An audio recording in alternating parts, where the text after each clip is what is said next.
Hello. We have a breaking situation. I was just on the phone with Chris Bennick. Um, Chris is in the middle of finding out that his load is double brokered, and he is negotiating right now with the shipper to deliver that load directly with the shipper. And I was on the other line while he was talking face to face with the shipper. And the shipper told him that three people today tried to pick up the same load, but they didn't have the correct paperwork, and they didn't give him the load. So now Chris is supposedly the fourth person there today to pick up this load. And this shipper, I have to give it to them. They're actually on top of things. They have a way of scanning the load, actually. So if you show up there and you don't have the correct paperwork from the correct broker, you're not getting this load. So it is a high value load. It is a priority load, and this shipper, I was listening on the other end while Chris was talking to them, and he is currently in the middle of trying to negotiate getting the load from the shipper directly, so he doesn't waste all of his time. And it looks like he may be able to get that done. Hopefully, I told him I was going to get off to go live so everyone can hear this conversation as it's happening. Hopefully, Chris will be able to come on, and we will get him on the show, and he could let us listen in on his negotiation with this particular shipper for this load. I sent him the information. So he does. Oh, hold on 1 second. Okay, let's see if Chris is a admin, so he's my official co-host. So he should be able to just log in. I hope everyone can hear me clearly. I'm not echoing, or my system isn't making any funny noises. I've been having some issues with that lately, but hopefully you can hear me clearly. If you can, just let me know. Give me a thumbs up and let me know. In the meantime, I'm sorry we missed Monday's show, but there has been some events. Of course, it's been a slow year. Everyone is seeing, can see it's been a slow start, but the BS is starting to ramp up now. So we saw today with the Transportation and Infrastructure Committee hearing, the TIA is at it again, and Congress is appeasing them. And we saw all the bullshit testimony from this new guy that they have at the TIA now, Tucker, whatever his name is. And if you did not get a chance to I'm sorry, it's very cold here in New York today. It's around 17 degrees. Um, if you did not get a chance to uh, listen to the Transportation and Infrastructure Committee hearing today, I would suggest that you check it out if you want to get a good laugh. Check out that hearing. It was pretty funny, in my opinion. It's just a hysterical piece of comedy. This individual from the TIA with what's her face sitting behind him, and Chris, whatever his name is, behind him, Burrows. Um, he actually said that double brokering is because of carriers. That's what he said. Double brokering is because of carriers. So I really hope that Chris comes comes on this show today, um, this evening, and I hope he's still at this shipper and he allows us to listen in on this conversation, because this is the problem that we face on a pretty much a daily basis, dealing with Congress, because you have organizations like the TIA that basically have Congress's ear, and they tell them what they want them to know, which unfortunately is not the truth. And the truth is that double brokering is facilitated on load boards like DAT and Truck Stop and other load boards. They do very little to stop it. And these brokers really, they have no idea what's going on. They find out later on that their loads have been double brokered. And in my opinion, they have pretty much no way of knowing until after the fact. And sometimes they do know. We've it's weird because no one in Congress asked us about the double brokering situation. As a matter of fact, they don't ask us until we bring it up. But we have two entire departments dedicated to combating double brokering. We have a broker fraud division and we have a corporate debt collection division, which are two of the most successful divisions at the association, because double brokering and brokers not paying for loads is so prevalent in this business. These people, they can't even go to the bathroom. Their phones ring off the hook.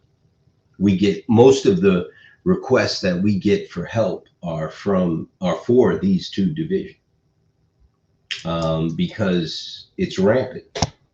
It's literally rampant. And for these people at the TIA to be sitting at that table today, telling these stories, it's really sad. It's sad that we are governed and regulated by people like this on the Transportation and Infrastructure Committee. It's sad. Chris is here. Let's get him in here. Welcome, Chris. Sorry about that. What's going on, brother?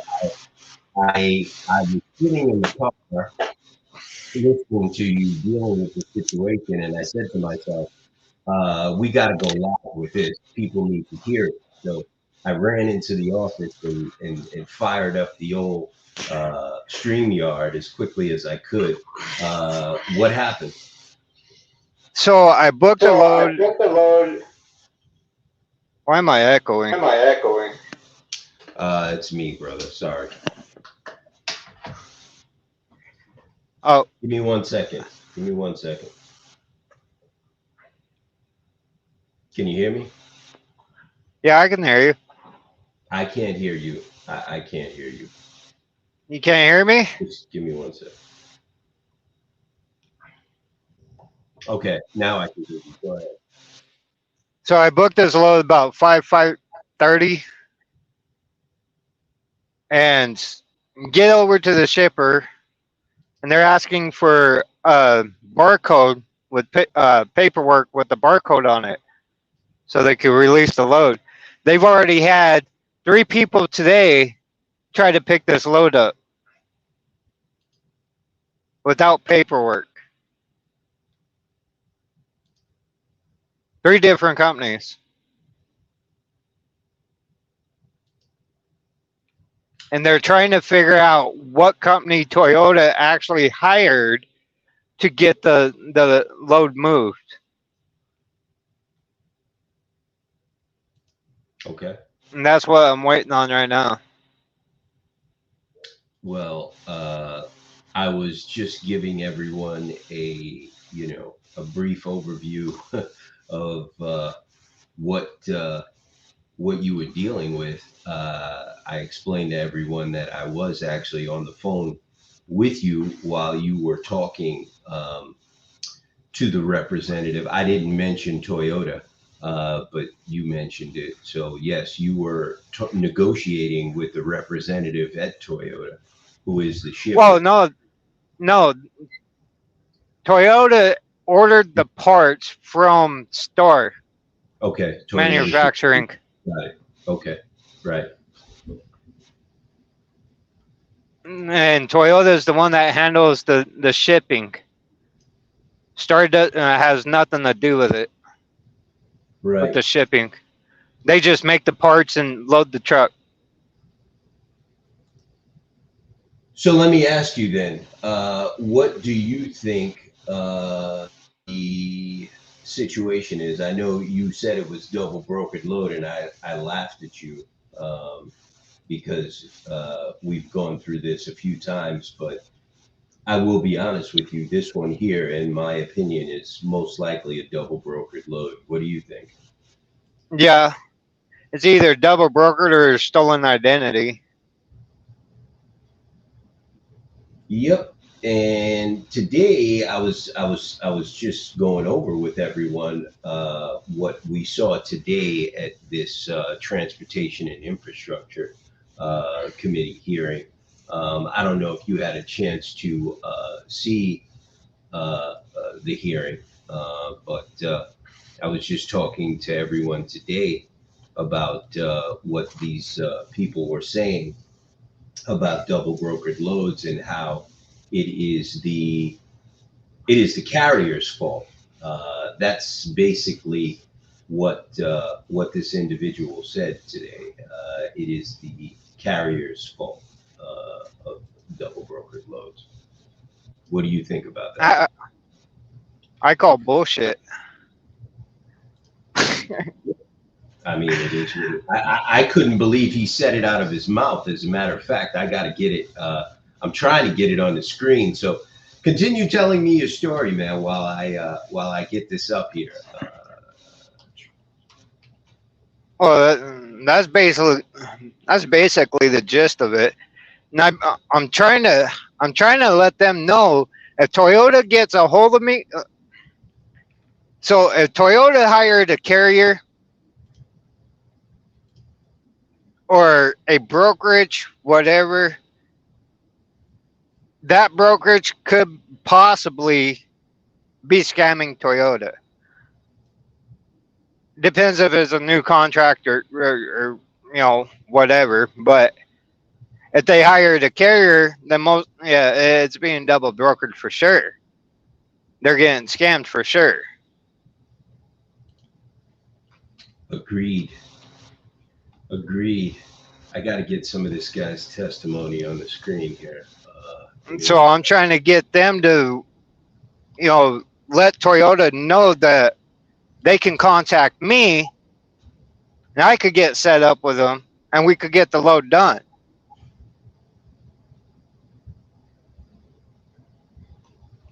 I heard you.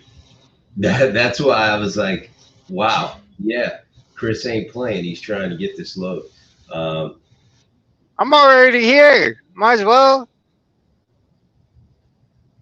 And these guys been so apparently the load was they told me that the load was supposed to move yesterday. and they didn't get the truck over here. And then they had 3 trucks today come in without the paperwork, without the barcode. So basically that tells me that whoever Toyota hired couldn't get a truck booked on it yesterday. Got 3 of them today to book it. But without the paperwork, they can't load it. Because then these guys don't get paid from Toyota, the shipper.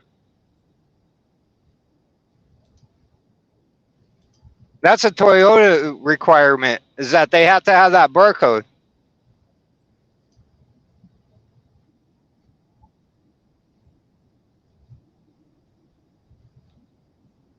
Which I think is a good idea.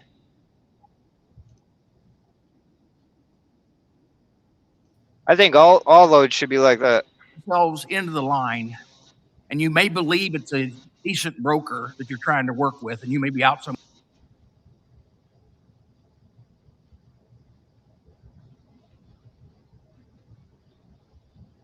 Thanks, Chair. Mr. Tucker, just an explanation here. I and Mr. Collins are the 2 people that are actually come from the industry.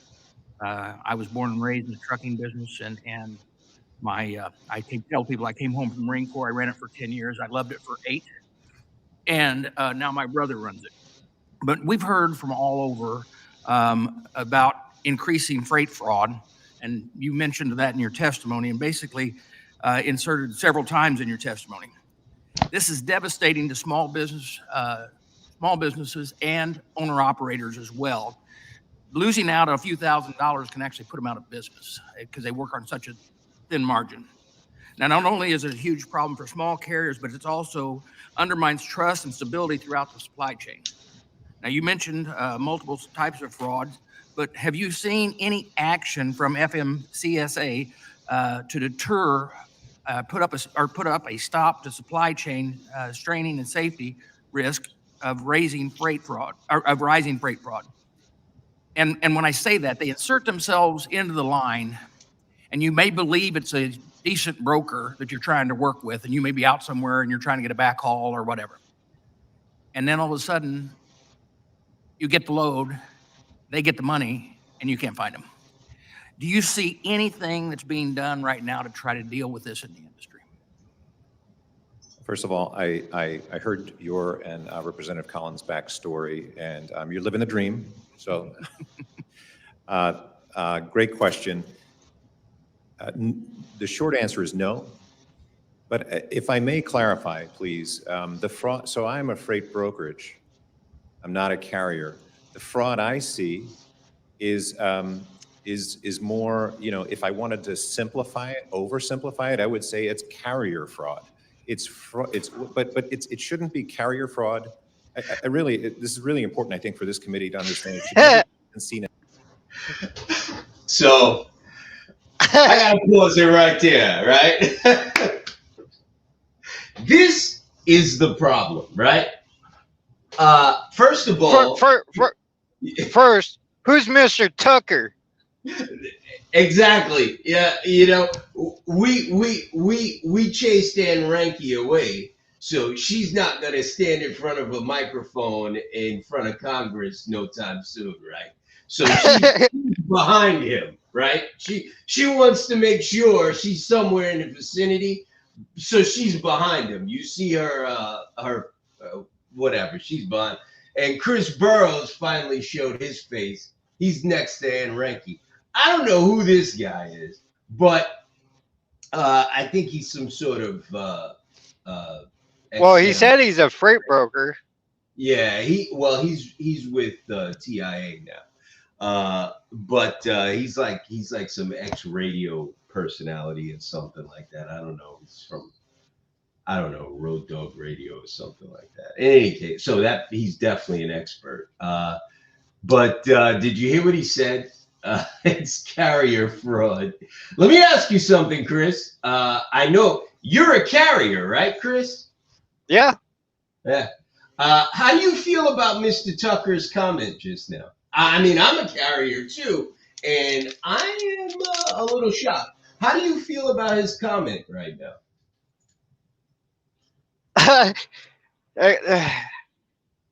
How do I put it? And could kiss my ass? He's absolutely 10,000% wrong. I know where he's going, Yeah, but yeah, he's totally wrong. yeah, he's absolutely 10,000% wrong. But the whole thing is watch the response. What he said is it's expected. I mean, it's TIA, right? They're not going to admit any wrongdoing. They're going to definitely say it's someone else's fault. It's never the broker. It's always the carrier or some other individual or corporation. So they're totally innocent, just like brokers only take 15% out of the load. So we're going to talk about that Overdrive article in just a second with our friend.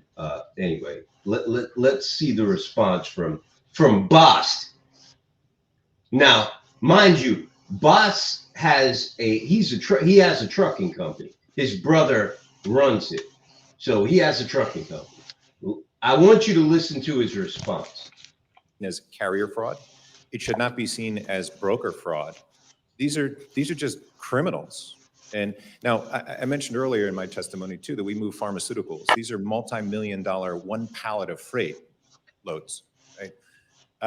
We know that criminal activity follows these trucks because they know where the drugs are made. They follow the trucks and they wait for an opportunity. So this is the same kind of individual. It's the same. They're just criminals, and they're utilizing FMCSA to maybe sign up as a brokerage. They're signing up maybe as a carrier. So please don't. Please, when we're thinking about this, really important to be thinking about it as criminals using government agencies to masquerade as someone else. And in some cases, they don't even use the agency. They use a false address. Someone's real. They could use my address, and they could pretend to be someone that they shouldn't. One of the really important things I go on the radio. I talk about this on Road Dog Trucking, and one of the things that I talk about anytime I talk to an owner operator is there needs to be more education. My grandfather started his business with 2 retired people in an apartment building in New Jersey. And every single person from 1961 through today, bullshit, man. We do credit checks on. Yeah. You know, they find these people, right, that know how to create the image of being credible, right?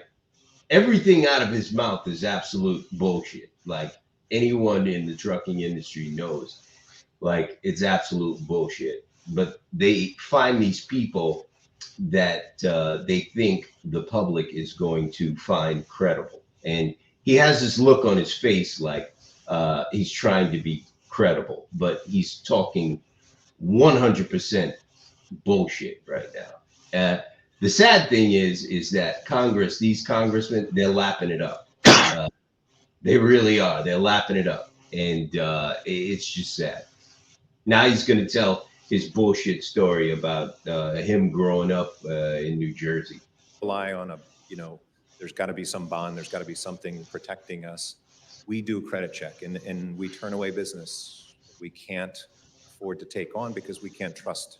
So it's really important that you do all of your homework when you're in business. And that's the longer answer. But FMCSA, no, they need to do way more to help us. Yeah, and the only other conversation I'd like to have with you, but we don't have time here, is you say there isn't there isn't a driver shortage.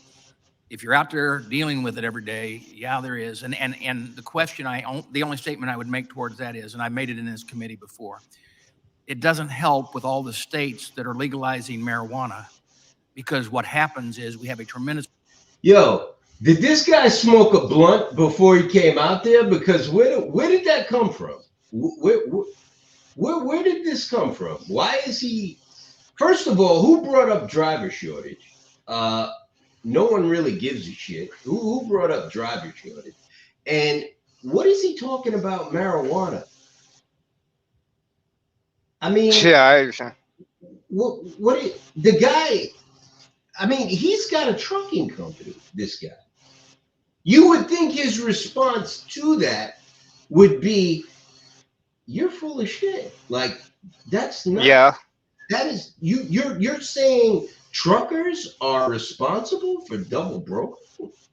That's what you're saying. That's what you want to go with, sir.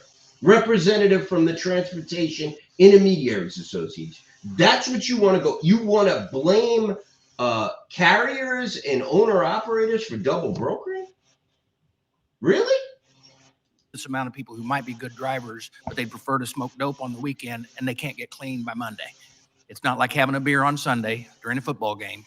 You pop positive for 30 days and then you're without that driver, or you just don't have that driver. But Yeah, I think what I've been fortunate enough to be getting and keeping data on the active for hire motor carriers for 12 years now, and I'm one of the only organizations that publish this data on a regular basis. So there are over 1 million more drivers than driving today than there were in 2011.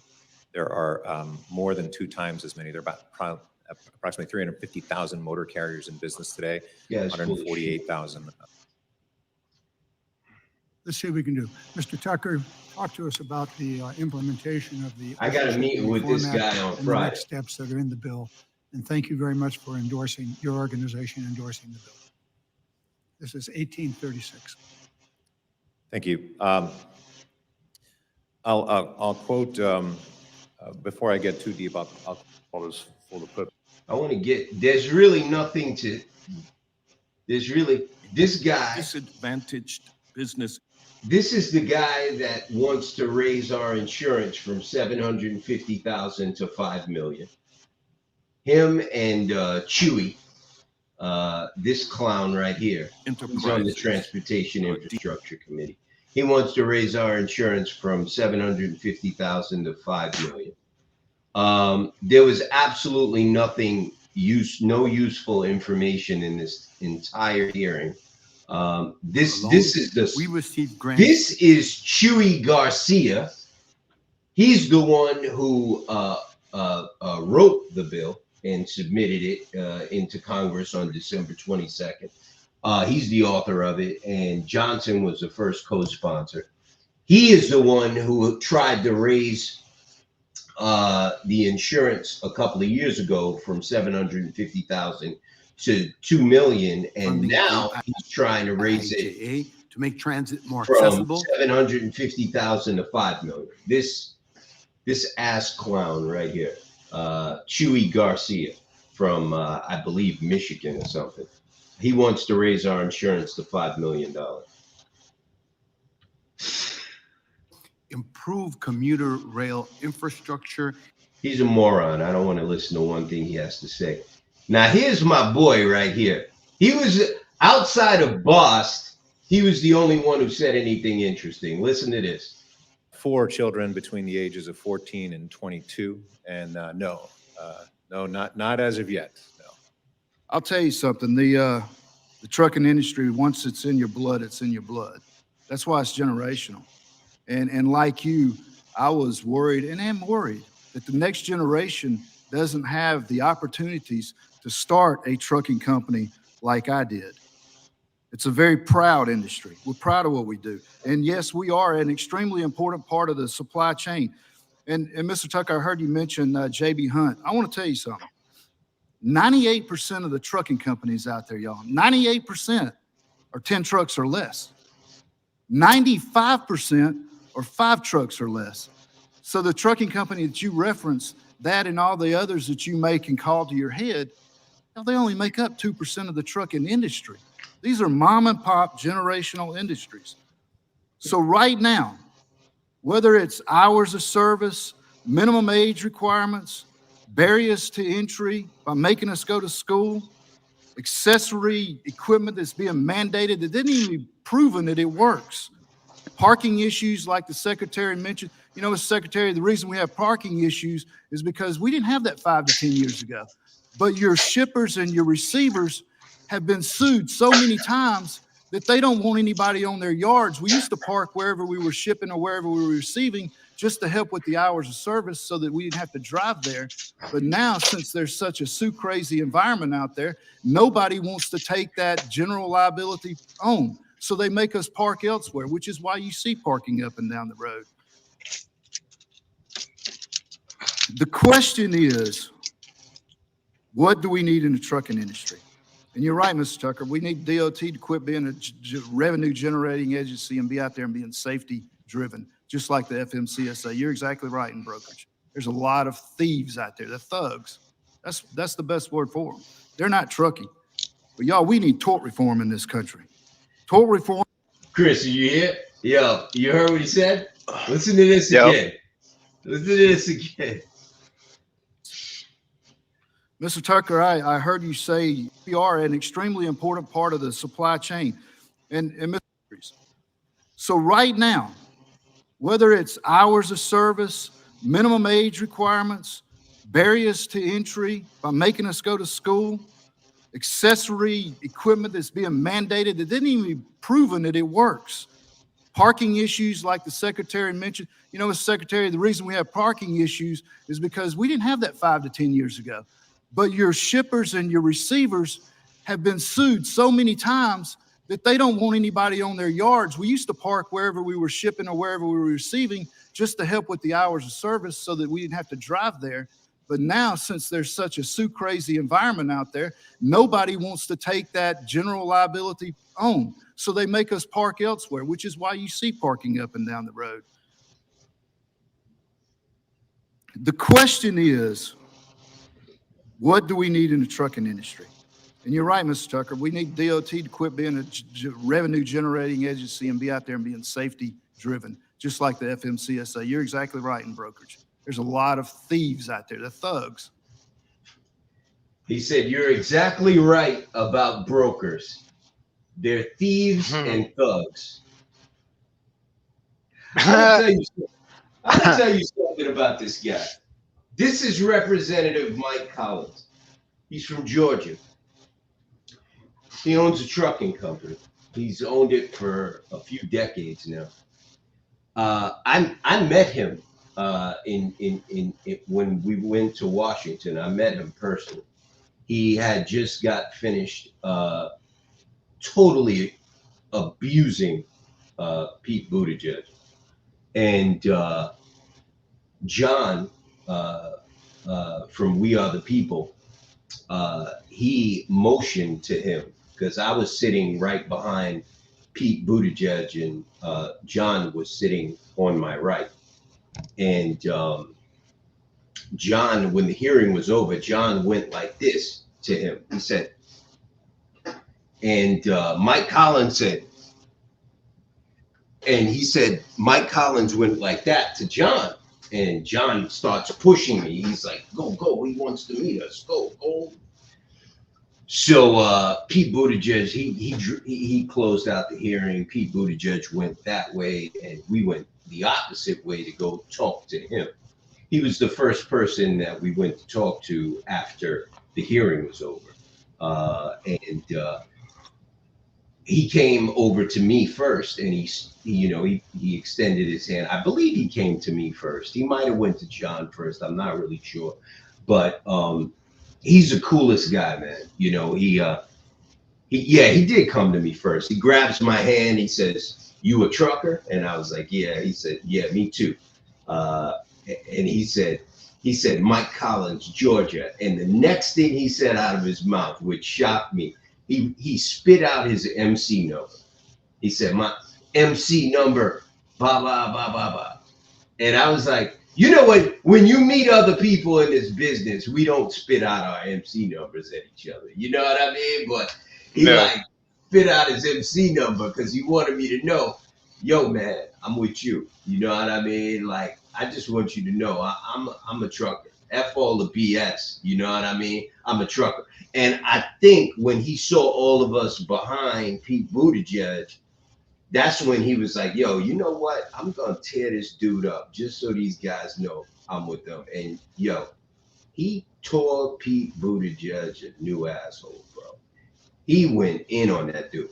he went in on Pete Buttigieg so hard. And when Pete Buttigieg wanted to respond, he was like, he really ripped him. And Pete Buttigieg said, "May I respond?" He said, "No." And he dropped the hammer down and closed out the hearing. And I was, we were like, ooh, we were really acting childish in the back of the hearing. And he came down and he was like, he said some other things about Pete Buttigieg that I'm not going to talk about right now. But me and him, we had a conversation right there in that hearing room. And he was like, when you come back to Washington, come straight to my office. That's what he said. He said, come to my office and meet with me in person, you know what I mean, in my office. And we were like, definitely, I told him I'm going to have our people get in touch with him, and we're going to schedule a meeting the next time we go back. I already sent them an email after today and told them to schedule the meeting with Mike Collins of Georgia. So I'm going to tell you something. I probably met with pretty much everyone in Washington. And this guy right here is one of the most genuine guys. I mean, listen, he says some things that I don't necessarily agree with as well. He said some things at that autonomous trucking hearing that I definitely didn't agree with. I thought he should have been harder on those people. But him and Van Drew and, a couple of other people on this Transportation and Infrastructure Committee, they're definitely real people. But this guy right here, I like, you know what I mean? If anybody out here, anybody watching this from Georgia, you got a good one right here with Mike Collins. He's a real guy. He's one of us. And, it is Congress. It's Washington, so it is what it is. But I can tell you, this guy right here is genuine. You know what I mean, Chris? Yeah. That's the best word for them.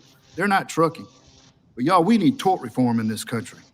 Tort reform will solve the workforce issues, the parking issues. It'll solve the workers' comp issues, the health insurance issues. It'll solve all of our issue problems. Auto liability. They've done study after study after study, and it has been proven that between 75% to 91% of the time when a four-wheeler is involved in an accident with an 18-wheeler, it's the four-wheeler's fault, not the 18-wheelers. We don't need to force larger minimums on our auto liabilities in this country for trucking. The only thing that does, Mr. Chairman, is gives a pay raise to these trial lawyers out there. And with that, I yield back. Gentleman yields back. Mr. Stanton. Thank you very much, Mr. Chairman, and thank you to the witnesses for speaking on this important topic today. The rest of it been a is big year for basically a waste of time, so I'm not even going to play it. This whole hearing was a farce. Believe me, if you want to watch it, if you need something to put you to sleep, this is definitely the way to go. Mr. Jeffrey G. Tucker is the Chief Executive Officer of Tucker Company Worldwide on behalf, he was there on behalf of the TIA. I do not know what or who Tucker Company Worldwide is, but he was there on behalf of the TIA, and I'm sure he was there on behalf of the TIA because we've made it known to everyone in Washington that we feel the TIA should not be on any witness panels giving testimony on trucking issues because they are a broker association, and whatever they say is for the benefit of brokers. So they should not be giving testimony on any trucker issues. And from my understanding today, this was pretty much about trucking and the supply chain and brokers, whatever. But that is the deal with that. I have some other late breaking stuff that just came out. Let me go to some of these comments here. Somebody said, wow. Yes, diversion of topics. You need a master if you're going to sit in front of Congress and you know everyone hates your guts. I just thought it was hysterical how Ann Reinke and Chris Burrows were not sitting at that table, and they actually got someone else to sit there for them. If anyone thinks that the National Owner Operators Association does not have a voice in Washington, you should think again. They are listening. They are watching. They hover around my profile on LinkedIn as if they must think I don't know it's them. Ann Reinke and Chris Burrows hover around my profile on LinkedIn like crazy. They're able to hide it, but when I see, it tells you the geographical area of who's looking at your profile, and I know where they're located, and I know it's them. You know what I mean? So they know I'm watching, and we're listening, and so does Congress. And you probably won't see them at any hearings in Washington anytime soon. We've made it very clear that we're not interested in what they have to say. Today, an article came out in Overdrive. I don't have it in front of me, but it did come out today. Someone says, bull, in response to Mr. Tucker's testimony. Mr. Tucker, just because they have their CDL doesn't mean they're driving. Yes. Annie, thank you. Blake Alvarez. Let's see what we got here. Who is this? Alicia Martinez. Spammer. Let me kick her out of the group really quick. Blake, if you're watching, can you remove this Alicia Martinez from the group? I don't want to remove you by accident, so I don't know. Can you kick her out of the group, please, if you're watching? Let me get that off the screen here.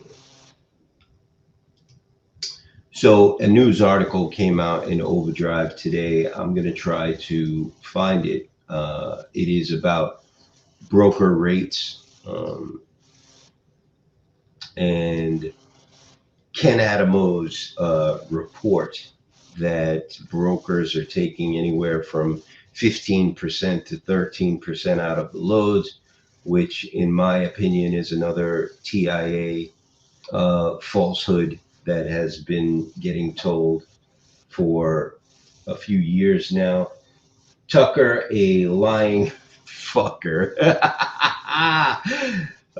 Scott Bush, you're back. I love you, brother. I like that one.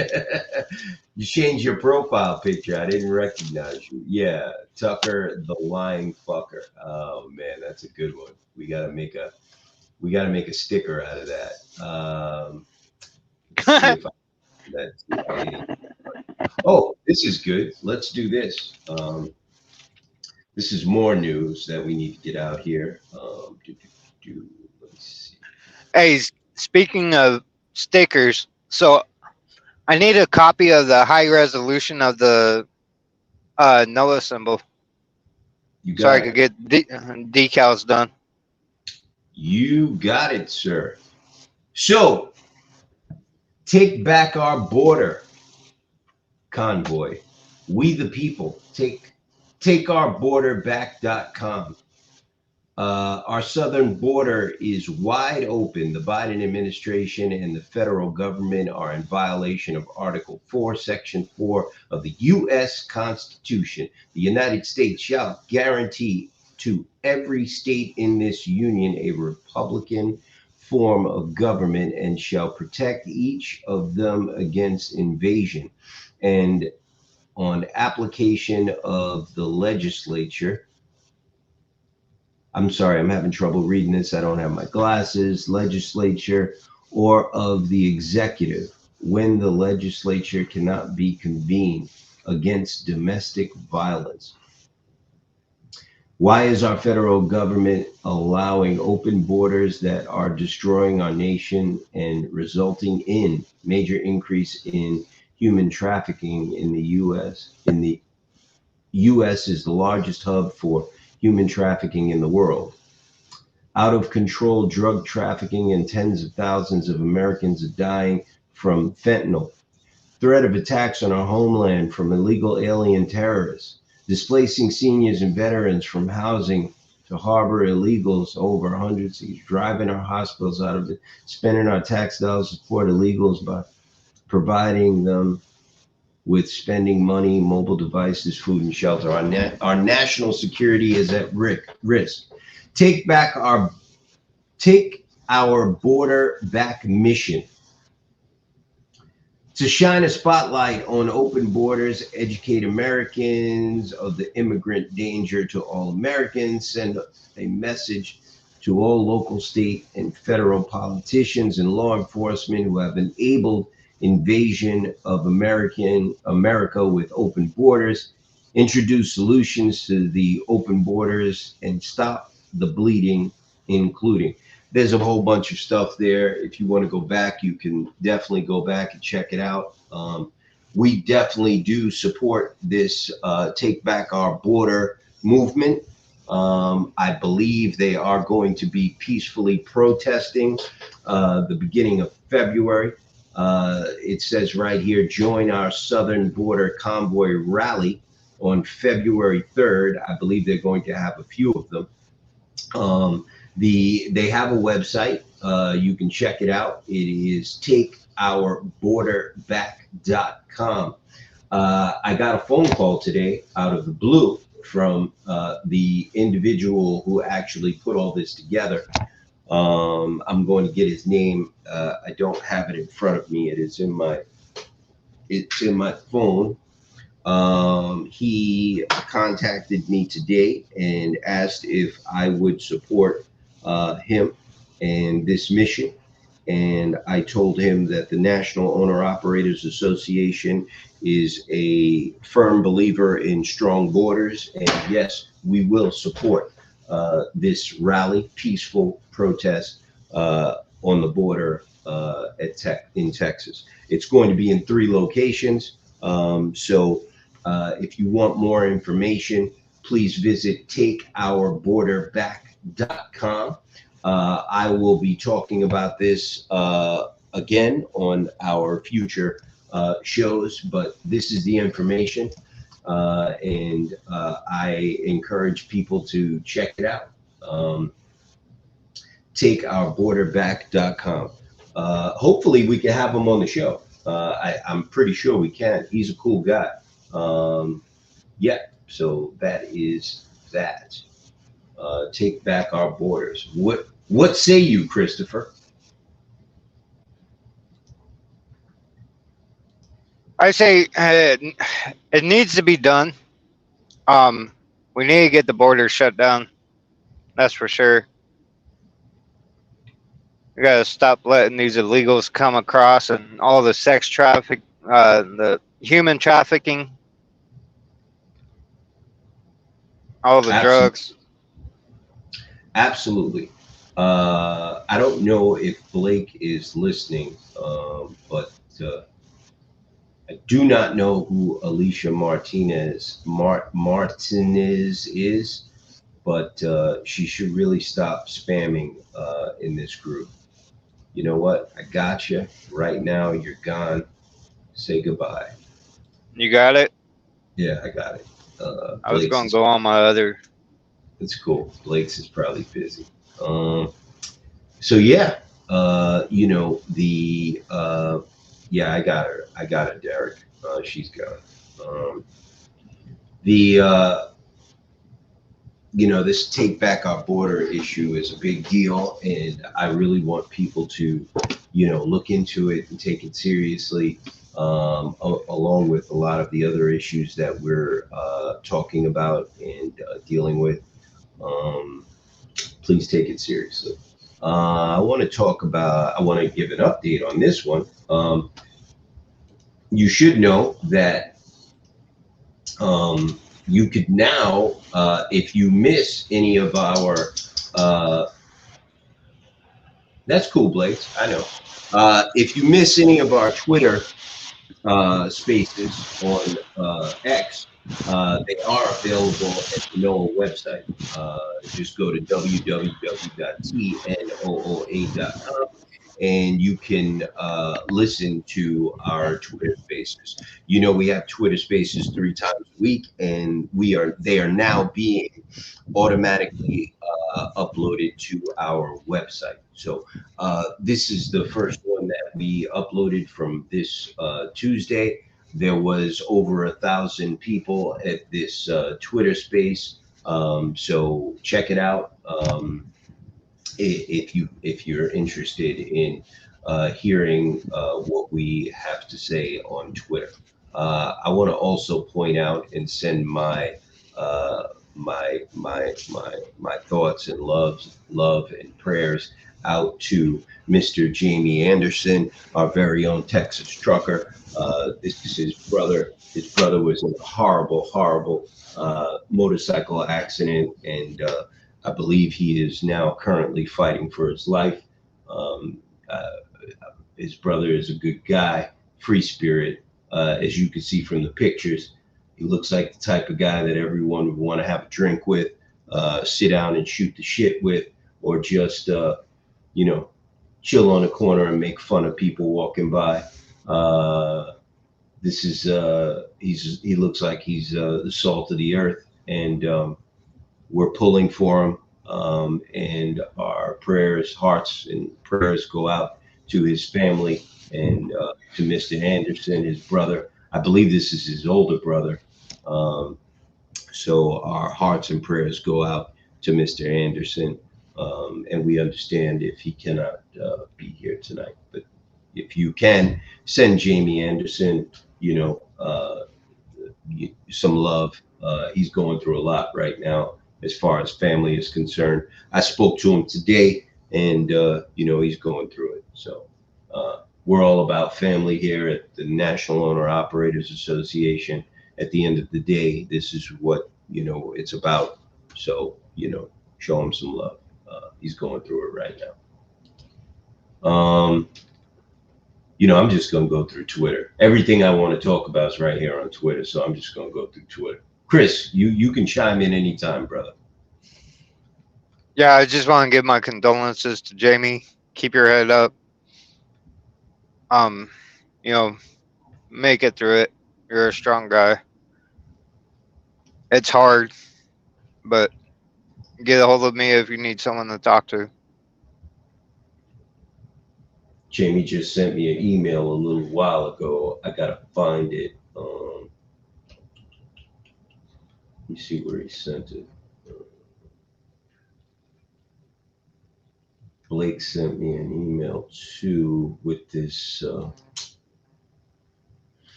Overdrive article. I don't. Damn it! Did he text it? He probably texted to me. I can't get it off my phone, but you know, maybe we can find it in Overdrive. One second. I'll just do that. It's a long article, and it's you know, I just want to point out that it's there. But if anyone wants to take a look at it, I don't know. It's pretty interesting. It's about rates. Here it is. How much money are brokers really making? Let me get this on here. Honestly, I read the article right before I called you to come in here.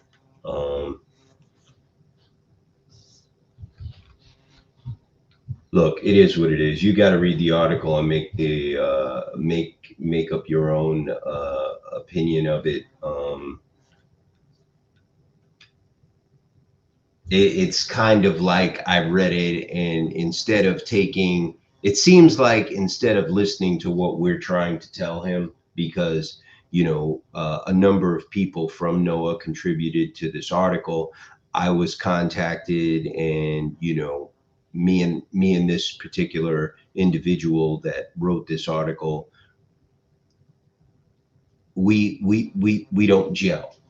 You know, I like Matt Cole. I think he's a good guy, but you know, me and this individual who wrote this article, we don't gel. So I really couldn't give him my full input on this, but I made my position very clear about DAT, and I also made my position clear to DAT. If they do not do something to stop the double brokering being happening on their on their site, and in my opinion, facilitated by them, as well as Truckstop. I don't have any type of communication with Truckstop, but I told DAT this. We're willing to work with them to try to figure out a solution for the double brokering happening on their website. And if they do not do something about it in good faith, we will recommend to Congress that they be investigated. Because in that case, they are facilitating double brokering. And so is Truckstop and all of these other load boards that do nothing while these loads are posted on their site. Along with all the other scams too, the identity theft, everything. Right. The unauthorized tracking and all that other stuff. We will ask that they be investigated. And my take is they should be regulated.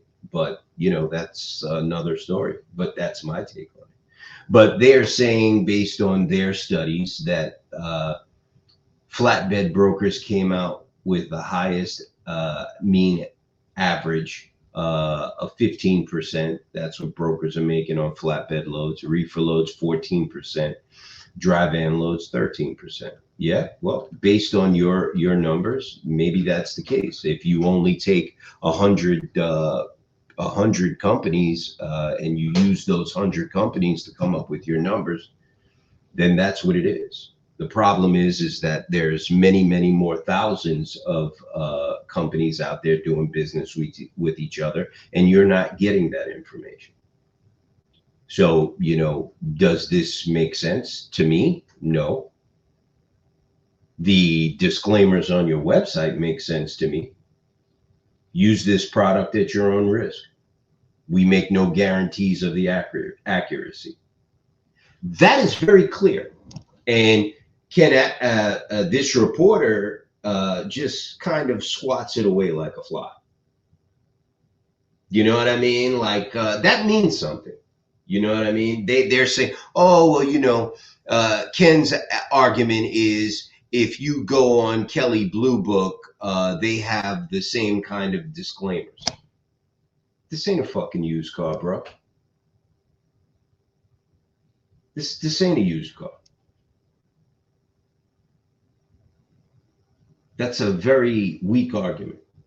So that is the situation with that. I'm not going to go into great detail on this.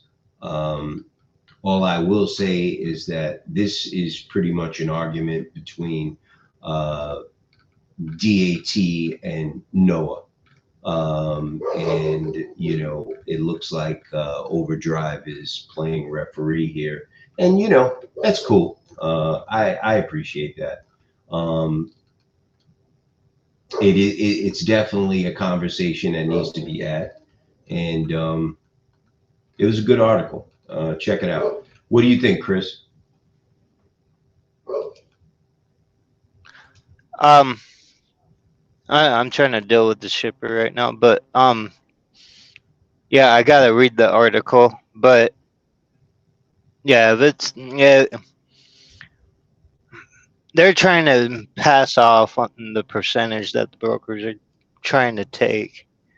That's all they're doing. You know, it's the they're giving the low side of the numbers. They're not including the high side of it. There are some people, you know, here's the thing with this story. I had very little to do with it.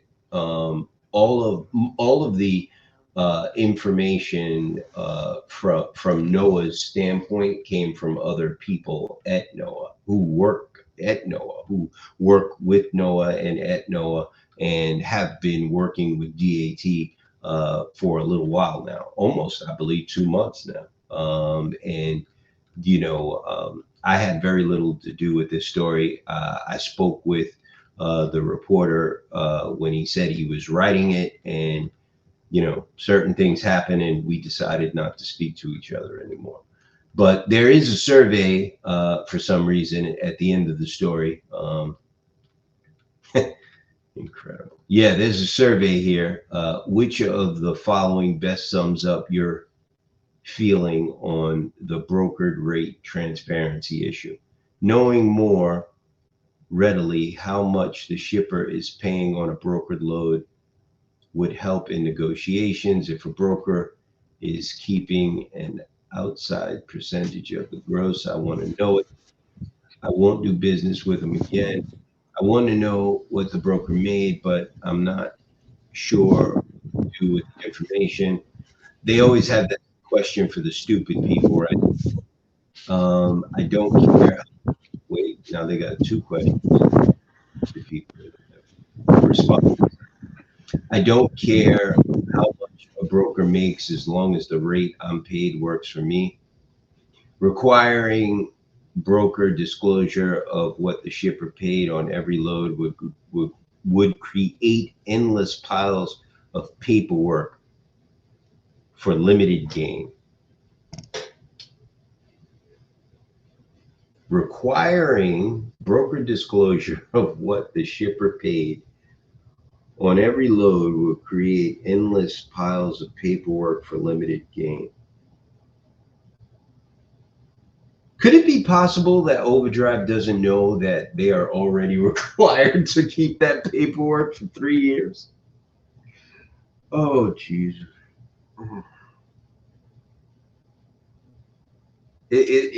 Chris. Oh, Chris is handling his business. Yeah, I'm here. I'm back.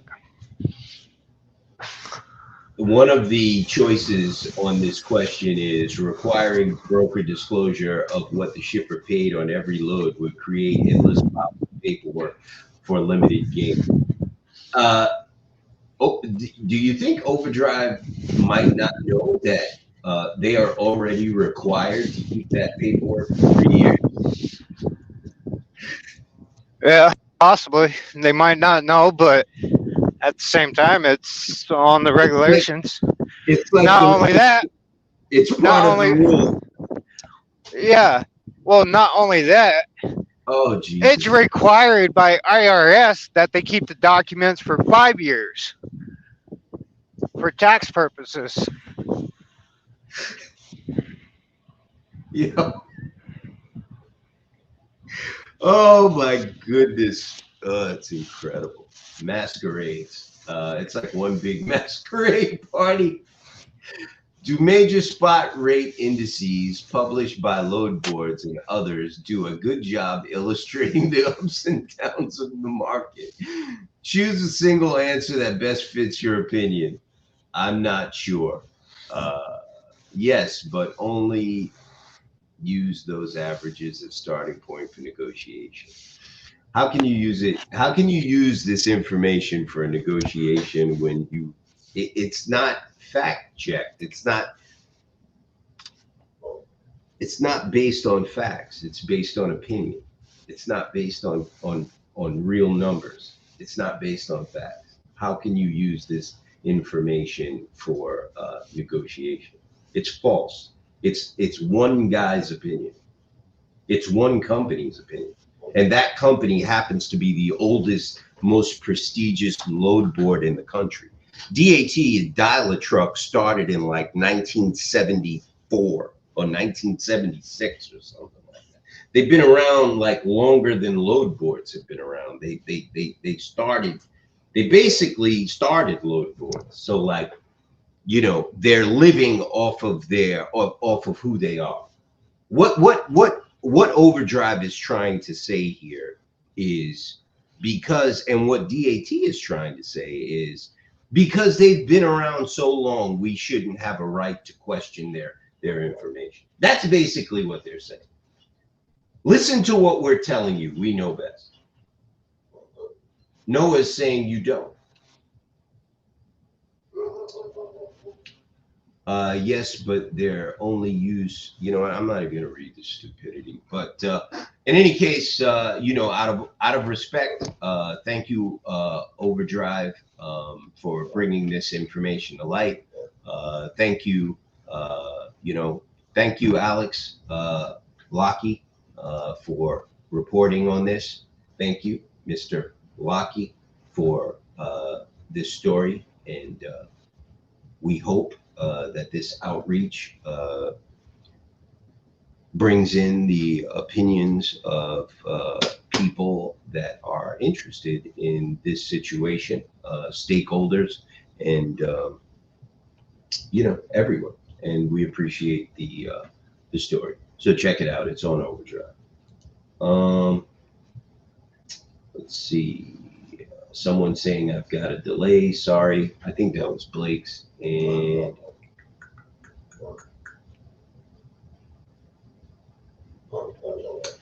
okay.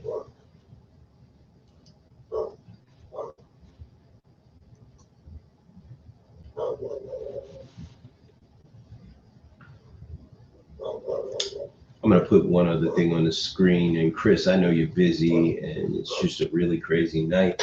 No, I'm done. LOL. They won't let me take the load, so. I'm sorry, man. It's fun. That's messed up. Let me see here. Somebody says LOL. Right. I don't think Alex is knowledgeable of that. DAT is trying to make a case for brokers behaving as opposed to taking too much, like pushing a false narrative. I think to support brokers in the FMCSA's eyes in order to argue CFR 371.3. Look, you're totally right. Whoever said that, I totally agree with you.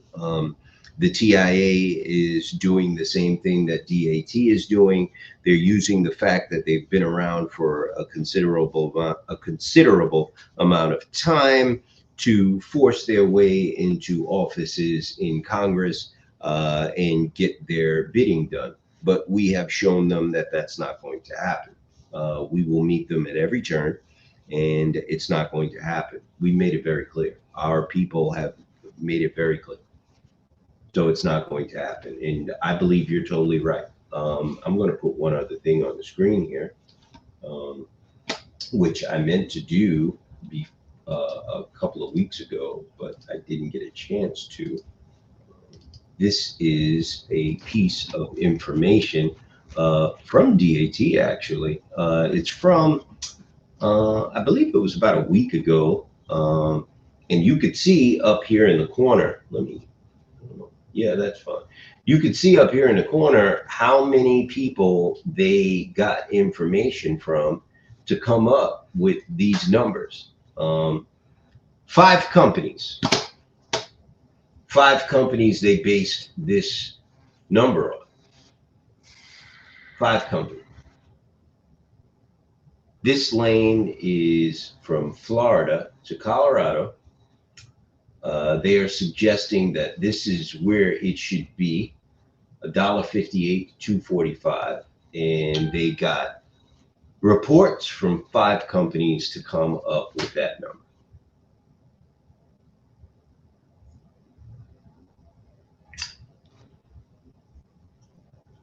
This is what DAT does all day long. So this box right here, is what brokers use to argue rates. I've been called all types of names when I try to negotiate higher rates with brokers, and they refer to this box right here on DAT as to why I am. Let me see. Someone from Spot called me human scum. I've been called many names for trying to negotiate higher rates, but DAT does obviously they do a great job on all of their research by reaching out to 5 companies to basically manipulate rates. I don't know how else to put it. That's pretty much what it is. But hey, that's just me. Anyway, thank you, Blakes, for providing us with that information. I have a lot more from her that I could put on the screen. Let me see if I got anything more interesting here. Not really.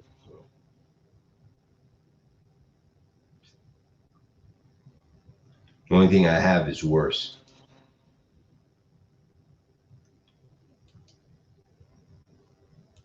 So I will park it there because it's one of those nights, obviously.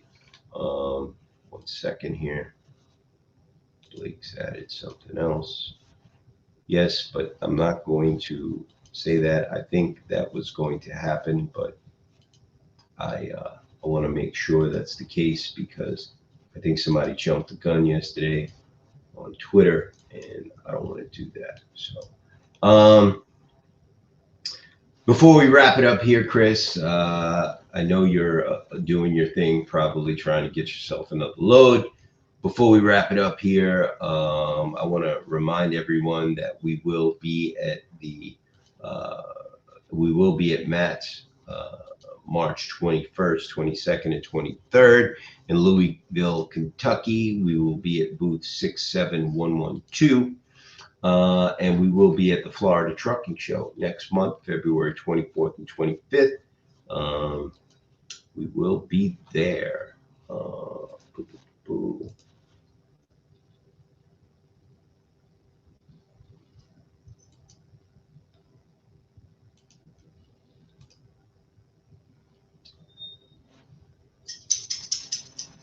All these guys, that is this guy right here. This is John from We Are the People on Twitter. I don't know who this one is. I forgot his name. This is Carl Stark. This is the National Owner Operator. This guy right here. This is the National Owner Operators Association representative in Washington, our lobbyist, one of them, Mr. Stark.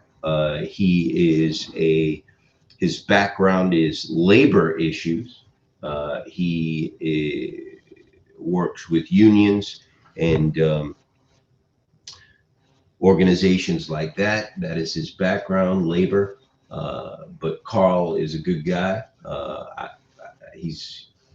I consider him a friend at this point. Carl has gotten us in so many offices in Washington. It's incredible. These guys are amazing. I would show you Cameron, but Cameron is actually the one taking the picture. And Cameron got us to the White House, and so many other people and committees in Washington. And this handsome gentleman right here, I wish I could put a dot right here on his forehead, but this handsome gentleman right here, Chris, you know who this guy is? Bill. Yeah, that's Bill McKelvey. That is Bill McKelvey. I don't know. You ever met Bill personally, Chris? Not in person, no. But I know of him. I've heard of him. I've talked to him on the phone. A lot of people give Bill shit, but I'll tell you what, Bill's the coolest guy in person. We went out to dinner. We went out to eat a few times. I met his wife. His wife's a beautiful lady, a nice lady. I met their dog. I keep forgetting this damn dog's name. He's the coolest dog. We were at Bill's hotel, and they had an empty water bottle. And they kept flinging this water bottle. And Bill had this huge crib in Washington. It was like an apartment. I was staying at some rundown hotel, but Bill was like staying in this nice like condo. It had a terrace and everything. And it had like, I don't know, 3-4 bedrooms. And they had a dog with them, and they had this like water bottle, and they were like flinging it all the way through this long ass apartment, and the dog was like flying through the apartment chasing this water bottle. He was like playing with the water bottle the whole time we was there. It was funny. He's got a cool dog. It's a I want to say Boston Terrier. It's a nice little dog, but Bill is my man. And I'm sorry, but I forgot his name. He was there with us as well. Damn it, I forgot his name. Alex, I believe his name is Alex. Nick. Nick. Talking about Nick. That is Nick. And Nick, I apologize. You know, I had an MRI today, and I should have ordered a CAT scan as well. But yes, that is Nick. Nick owns a trucking company, and I believe his trucking company is in Virginia. And Nick is a good guy. It was great fun. I wanted to put that on the screen there. How about this one? Let me see if I can get this one running. Give me one second. Oh, President of the National Owner Operators. Can you hear it? This is Mike, President of the Yeah. National Owner Operators Association. Well, y'all check my buddy Mike out, President of the Owner Operators Association. He's got the brotherhood. He just can't do it by himself. There's a lot of good owner operators out here on this platform. He needs some help. Freight rates are cheap. A lot of them drive like I do. Kind of provide for the family. Some days, meat.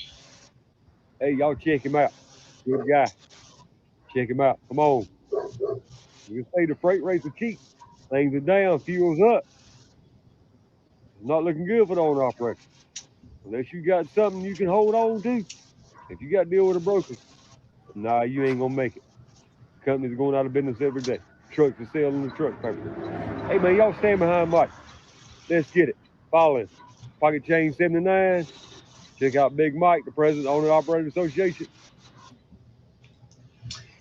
Can I tell you something? You know, I had no idea he made that or he was gonna make that. I just happened to, I found it. I was on Twitter and I found it. I actually spoke to our friend Pocket Change last week. He is doing well. If you're watching, brother, how you doing? Thank you very much. What's up? He is.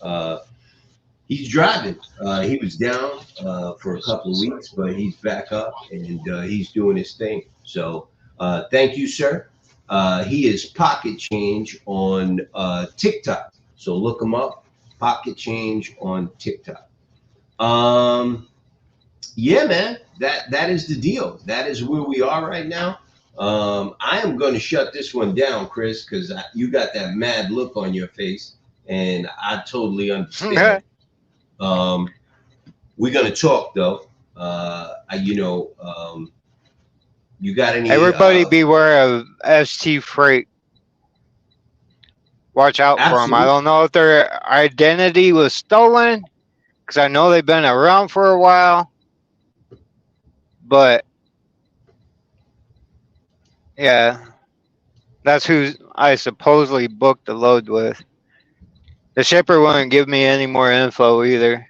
I was trying to find out who Toyota set it up with and everything, but they wouldn't tell me.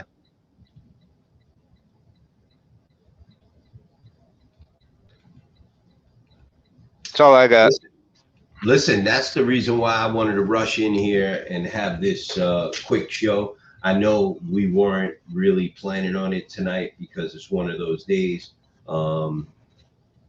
But I wanted everyone to see in real time exactly what happens. And, you know, Chris booked this load. Chris, where did you get this load from?